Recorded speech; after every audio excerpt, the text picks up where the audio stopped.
جنگل میں منگل، رائٹر ضلع ظفر قسط نمبر 4۔ موجودہ دن سے قبل 2 ماہ قبل برہان اپنے گھر کے باہر کھڑا اپنی گاڑی صاف کر رہا تھا۔ ویسے تو گھر میں ملازم تھے یہ سارے کام کرنے کو، مگر کیا کریں، اسے اپنی گاڑی سے خاص قسم کا عشق تھا، وہ اسے کسی کو ہاتھ بھی نہیں لگانے دیتا تھا۔ ہاں تو اس دن برہان اپنی گاڑی دھو رہا تھا جب 3 ہیوی بائکس آ کے اس کے پاس رکی۔ ایک کار واشر، چل میری بائک بھی دھو دے، لال رنگ کی بائک والے نے اس کے کندھے پر ہاتھ مارتے ہوئے کہا۔ دفع ہو جا یہاں سے، میں مصروف ہوں ابھی، برہان نے اس کا ہاتھ جھٹکتے ہوئے کہا۔ یہاں ہم تجھ سے ٹریٹ لینے آئے ہیں اور تو گاڑی دھو رہا ہے، باقر نے خفگی سے کہا۔ ہفتے میں 1 ہی بار تو دھوتا ہوں، اس پر بھی اعتراض ہے تم کو؟ ابے تو یہ ملازموں کی فوج کس لیے ہے گھر میں، ان سے کرایا کرنا یہ سارے کام۔ نہ بابا، 1 بار کا تجربہ کافی ہے میرے لیے، اس نے کہتے ہوئے کانوں کو ہاتھ لگایا۔ ایک مرتبہ اون کے اصرار پہ اس نے گاڑی ملازم کے حوالے کر دی اور اس نے گاڑی پر اسکریچ مار دیا۔ برہان کو تو گاڑی کو دیکھ کر غش ہی آتے رہے۔ اس نے 2 دن کے اندر گاڑی بیچی اور یہ نئی بلو کار خریدی تھی جس کا وہ جان سے زیادہ خیال رکھتا تھا۔ کبھی آفس میں بھی گارڈ کو پارک کرنے نہیں دیتا تھا کیونکہ اسے اپنی پیلی فراری کا غم ہی ابھی تک نہیں بھولا تھا۔ چلو بھائی، اب آدھے گھنٹے تک کا اس کا انتظار کرو، نائب نے برا سا منہ بنایا۔ نہیں یار، بس 5 منٹ اور لگیں گے، کپڑا مارنا باقی رہ گیا ہے۔ ابھی تو کپڑا مارے گا، پھر گاڑی پارک کرے گا، پھر نہائے گا، پھر بائک باہر نکالے گا، ان سب کاموں میں تجھے آدھا گھنٹہ لگیں گے ہی۔ ان کی بات پر وہ مسکرا کر بالٹی اٹھانے لگا۔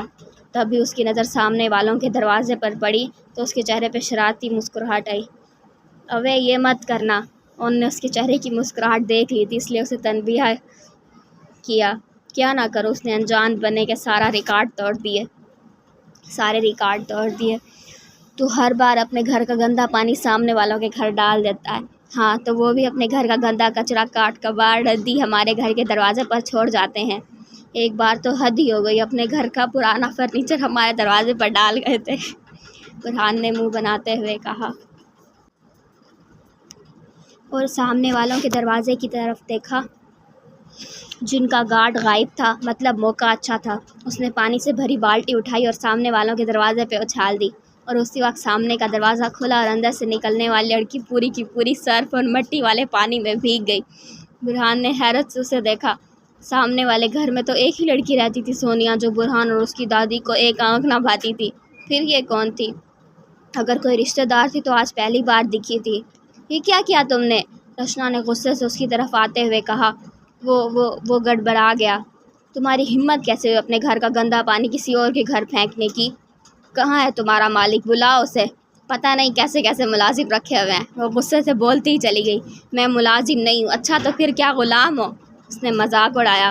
میں اس گھر کا مالک ہوں، برہان نے چبا کر کہا۔ رشنا نے حیرت سے اسے دیکھا۔ اچھا خاصا ہینڈسم لڑکا تھا، فضول میں اسے ملازم کہہ دیا اس نے۔ بھلا اتنا پیارا ملازم بھی کہیں دیکھا ہوگا اس نے۔ اچھا تم مالک ہو، پھر تو تمہیں شرم سے ڈوب مرنا چاہیے تھا ایسی حرکت کرنے سے پہلے۔ وہ بنا شرمندہ ہوئے بولی۔ ایسی بھی کیا حرکت کر دی میں نے؟ بس ایک پانی ہی پھینکا ہے، کون سا ڈرون پھینک دیا ہے؟ اسے کہتے ہیں ڈٹھائی، ایک تو چوری، اوپر سے سینہ سوری۔ تمہیں تو مجھ سے معافی مانگنی چاہیے، چلو سوری بولو مجھے۔ برہان اور سوری بولے؟ اوہو، اس نے پہلے وہ مر نہ جائے۔ اس نے پیچھے مڑ کر اپنے دوستوں کو دیکھا جو انسانوں کی بہت ہی کوئی بےغیرت ذات سے تعلق رکھتے تھے، جب بھی اتنے سکون سے اپنے دوست کی بے عزتی ہوتے ہوئے دیکھ رہے تھے۔ میں تمہیں سوری بولوں پر کیوں؟ اس سے کہتے ہیں ڈٹھائی کی انتہا، کیونکہ تم نے میرے اوپر پانی پھینکا ہے۔ رشنا کو تو آگ ہی لگ گئی۔ میرا ہاتھ، میری مرضی، میں جہاں بھی پانی پھینکوں۔ مبارک ہو، ڈٹھائی اپنے عروج پر پہنچ گئی ہے۔ رشنا سے کوئی جواب نہ بن پڑا تو پاؤں پٹکتے ہوئے آگے بڑھی اور پاس سے گزرتی ایک ٹیکسی کو روک کر ایڈریس سمجھانے لگی۔ برہان نے فخریہ مسکراہٹ چہرے پہ سجاتے ہوئے جھک کر بالٹی اٹھائی۔ رشنا نے ٹیکسی کا دروازہ کھول کر اپنا پرس اس میں رکھا، پھر جھک کر پاس پڑا پتھر اٹھایا اور کھینچ کر برہان کی گاڑی کے فرنٹ شیشے پر مار دیا۔ چٹھاک! فضا میں زوردار آواز گونجی۔ زیادہ کچھ نہیں ہوا تھا، بس برہان کی چمکتی دمکتی گاڑی کا فرنٹ شیشہ ٹوٹ گیا تھا، جو جہاں تھا وہیں کھڑا رہ گیا۔ اب فخریہ مسکراہٹ رشنا کے چہرے پر تھی اور برہان تو بس ہارٹ فیل ہی ہونے والا تھا۔ سب سے پہلے اون کو ہوش آیا۔ یہ کیا کیا تم نے؟ اون کی جانب سے پہلا بیتوقع سوال۔ شیشہ توڑا ہے، رشنا کا قابل اطمینان جواب۔ پر کیوں؟ اون کا دوسرا بیتوقع سوال۔ کیونکہ تمہارے دوست نے میرے اوپر پانی پھینکا تھا، رشنا کا معقول جواب۔ پانی پھینکنے کے بدلے میں اس کا اتنا بڑا نقصان کرنے کی کیا ضرورت تھی؟ اون کی جانب سے پہلا معقول سوال۔ میرا ہاتھ میری مرضی، رشنا کے لیے تالیاں۔ اون نے رشنا کو ٹیکسی میں بیٹھ کر جاتے ہوئے دیکھا، پھر پیچھے مڑ کر اپنے تینوں دوستوں کو، جن میں سے ایک مجسمہ بنا کھڑا تھا اور باقی دو ہنستے ہنستے لوٹ پوٹ ہو چکے تھے۔ اس کا اتنا بڑا نقصان ہو گیا اور تم لوگ بیٹھے ہنس رہے ہو، لانا تو تم دونوں پر۔ اس نے انہیں لتاڑا تو ان کی ہنسی کو بریک لگی۔ نائب نے باقر کو آنکھوں ہی آنکھوں میں کوئی اشارہ کیا، یہ سمجھ کر باقر اٹھا اور اس کے پاس گیا۔ برہان، کیا ہوا؟ اس نے برہان کو ہلایا تو اس نے نظریں اٹھا کر اسے دیکھا۔ اس کی رونی صورت دیکھ کر باقر کو افسوس ہوا، اس لیے اسے گلے لگا لیا۔ بہت افسوس ہوا یار، باقر نے اسے گلے لگا کر تسلی دی۔ اللہ مرحوم کے درجات بلند فرمائے، باقر نے کہا اور ایک بار پھر سے ہنسنا شروع کر دی۔ برہان غصے سے اندر چلا گیا۔ پھر 4 دن تک اس نے کسی کو اپنی شکل نہ دکھائی۔ واپس جنگل میں آتے ہیں، جہاں باقر سارا قصہ سنانے کے بعد خاموش ہو چکا تھا، جبکہ برہان کو اپنی مرحوم گاڑی ایک مرتبہ پھر بڑی شدت سے یاد آئی ہے۔ ساری داستان سننے کے بعد جو دعا نے ہنسنا شروع کیا تو وہ ہنستے ہنستے زمین پر بیٹھ گئی۔ واہ لڑکی، کیا کام کیا ہے تم نے، زبردست! دل تو چاہ رہا ہے کہ تمہیں 21 توپوں کی سلامی دوں، عورتوں کا نام روشن کر دیا تم نے۔ وہ بولتے بولتے پھر سے ہنس پڑی۔ اسے ہنستا دیکھ کر باقر اور نائب کی بھی ہنسی چھوٹ گئی، جبکہ برہان سخت کینہ توز نظروں سے رشنا کو دیکھ رہا تھا۔ ویسے تم یہاں جنگل میں کیا کر رہی ہو؟ اون نے برہان کا بگڑتا موڈ دیکھ لیا تھا، اس لیے بات بدلنے کے لیے رشنا سے پوچھ لیا۔ جواب میں اس نے ساری داستان سنا دی۔ واقعی تم ساری رات ریچھ پہ سوتی رہی؟ انہیں یقین ہی نہیں آ رہا تھا۔ دعا سے پہلے میں تمہیں 40 توپوں کی سلامی دوں گا۔ باقر نے ماتھے تک ہاتھ لے جا کر اسے سلیوٹ بھی کر دیا۔ ویسے تم جاؤ گی کہاں؟ نائب نے پوچھا۔ اب تو تم لوگوں کے ساتھ ہی جاؤں گی، رشنا نے جلدی سے کہا۔ نہیں، ہم تمہیں اپنے ساتھ نہیں لے جا رہے، تم اپنے راستے جاؤ، آخر کو تم نے ہمارے دوست کا اتنا بڑا نقصان کیا ہے، ہم اس کے ساتھ غداری نہیں کر سکتے، نائب نے مدد سے کہا تو رشنا کی شکل رونے والی ہو گئی۔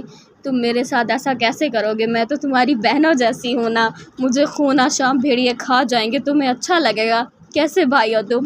رشنا نے روتے ہوئے کہا تو وہ جذباتی ہو گیا۔ نہیں میری بہن، تم فکر نہ کرو، تمہارا بھائی ابھی زندہ ہے، میں تمہیں اس جنگل سے نکال لوں گا۔ برہان نے اپنا سر پیٹ لیا، اس کو ہر جگہ اپنی بہنیں کہاں سے مل جاتی ہیں؟ باقر نے سر کھجاتے ہوئے پوچھا تو ان نے کندھے اچکا دیے۔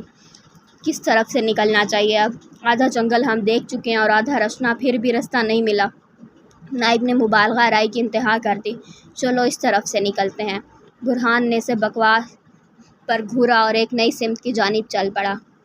بابا جانی، میں نے گلاب کے کھیت دیکھنے جانا ہے۔ ہیں، ابھی شام میں ہی تو دیکھے تھے۔ آغا جی نے حیرت سے اپنی پوتی کو دیکھا۔ کہاں، تھوڑی دیر میں تو رات ہو گئی تھی، میں تو صحیح سے دیکھ بھی نہیں پائی تھی، پریشا نے منہ بنایا۔ ٹھیک ہے، نومی اور رومی کے ساتھ لے جانا۔ ٹھیک ہے۔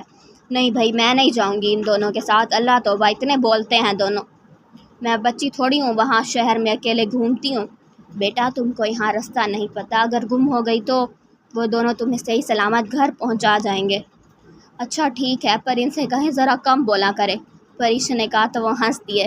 اتنے پیارے بچے تو ہیں دونوں، بڑی بہن سمجھتے ہیں تمہیں، انہوں نے کہا تو وہ خدا حافظ کہتی سونے چلی گئی۔